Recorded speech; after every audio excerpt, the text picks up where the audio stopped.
লোকেরা বলে রাতে ৩টার পর অচেনা নম্বরে কল করা উচিত না, কারণ সব কল মানুষ ধরে না।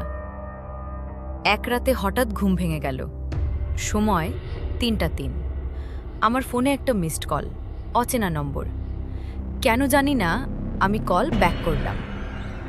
তারপর কলটা ধরল, কিন্তু কেউ কথা বলছে না, শুধু শ্বাস নেওয়ার শব্দ ঠিক আমার কানের পাশে। আমি ভয়ে জিজ্ঞেস করলাম, কে? ওপাশ থেকে উত্তর এলো, তুই তো আমাকে কল করেছিস।